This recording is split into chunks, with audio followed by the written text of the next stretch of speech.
So I feel like I have grown up with these books for the past 4 years, and that the characters and I have really like matured together.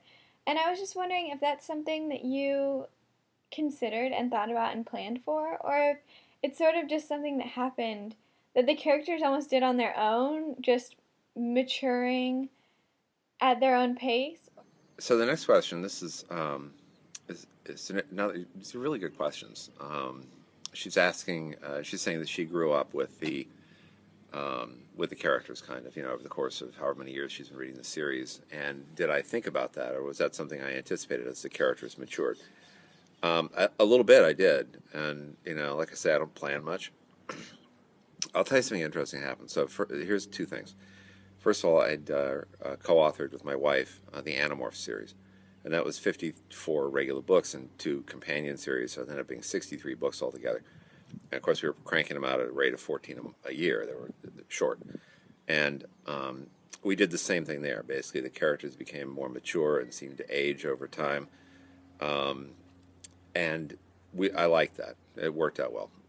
And then the revolution in young adult books was from, of course, Ms. Rowling with Harry Potter. And it wasn't the characters particularly or the situations. To me, it was the fact that, oh my God, she could write 7 500-page books, and that YA readers, young adult readers, would read that. That was like interesting. Okay. What this meant as a writer for me was that I was free to write these long saga-like stories with some expectation that readers would stick with me. And what this means further is that I can develop characters over long, long character arcs. So I can have Astrid go from being kind of, difficult to being less difficult over time, for example, or I can have Orc go through all kinds of changes from being a kind of a simple, straight-up bully into being a sort of a pitiable, decrepit, falling down, drunk, to redeeming himself, I think, at the end. So I had the freedom to do that because I got 3,000 pages here to work with.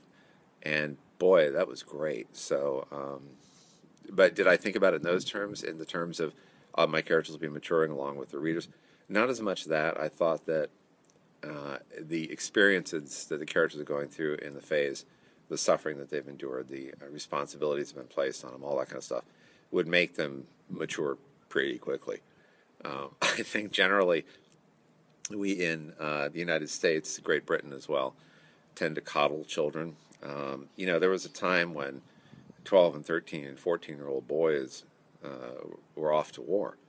In the British Navy, they used to serve as midshipmen at ages 13, 14, and 15. They'd be standing there with cannonballs flying past their heads and commanding men. So I have no great doubt about what teenagers, for example, can accomplish in this world. They can do pretty much anything I can do. So I'd kind of started from that point of view, that they would quickly adapt and quickly learn how to do a whole lot more than what demands society had placed on them. I think we're very interested in keeping kids as kind of babies for a long time, and partly it's because, look, we don't live on farms, so much anymore. Nobody's out there having to, I don't know, castrate sheep or whatever the hell they do. Why do I go to castrate sheep? What is that?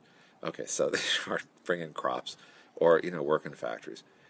We want this educational process to go on as long as possible. We want to kind of keep children sheltered, all to the good. Nobody's suggesting that they should be sent out to, be midshipmen on battleships anymore. But nevertheless, the potentiality is still there. They're still capable of a great deal more than we typically ask of them.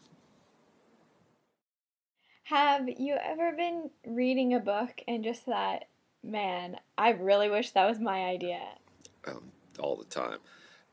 There's a lot of times it's about people whose style I just think is cool, and I'll go way back in time to Raymond Chandler to tell you that I'd give anything to be able to write like Raymond Chandler. It's just neat. I like the rhythm. I like the feel of it. I like everything about it. The first paragraph, everybody's pointed this out. This is not original to me, but the first paragraph of The Big Sleep is about as nice a job as you will ever see of establishing voice, of establishing beginning the plot line, establishing the character. I mean, it's, I don't know, probably 200 words. And by the time you're done, you're just like, okay, this is a completely new voice. And that's way cool. So I'm jealous of that. Recently, I had the experience with a buddy of mine, Daniel Kraus, who wrote a book called Rotters. And it's about grave robbing. And it's so dark and gloomy and so like something I wish I'd written. So I was kind of jealous of Krauss's book. And the other guy was Charlie Higson, who did I forget, I think it's called The Enemy.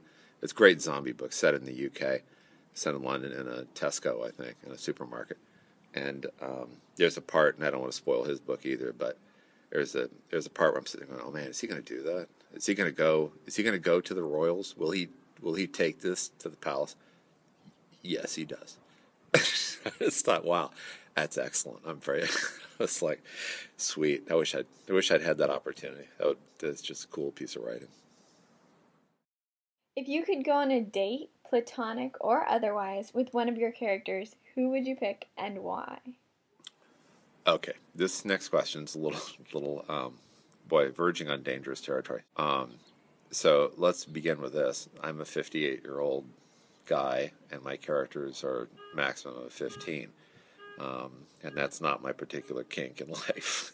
So I go, I would be dating. So, but if you say, okay, let's age the characters up so that they're all at least 30, just to maintain any kind of shred of decency about this. Let's say they're all at least 30. Who would I go out with? Go on a date with? It would be really between the two female characters that are both very much derived from my wife, and that's Astrid and Diana.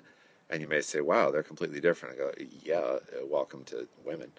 I'm kidding. I'll get in trouble for that. So Diana's got this kind of neat, bitchy sexiness that I like. She's a bad girl, but she's not completely bad, but she's bad. So I like that a lot. I love writing Diana. She's my favorite character to write. But I also like Astrid because I do like smart, condescending, difficult, bitchy, blonde girls as well, which is very much definitely my wife, Catherine Applegate. So being safe, see there how I do that. When asked this question, I immediately cover my ass with my wife and make sure that when she sees this, she'll be okay with the answer. You know why? Because I'm an experienced husband. Thank you so much for this opportunity. I had so much fun coming up with the questions, and I hope you have fun answering them. Thank you so much for the amazing Gone series because it has really meant a lot to me over the years, and it is definitely one of my favorite series of all time. Yeah, thank you.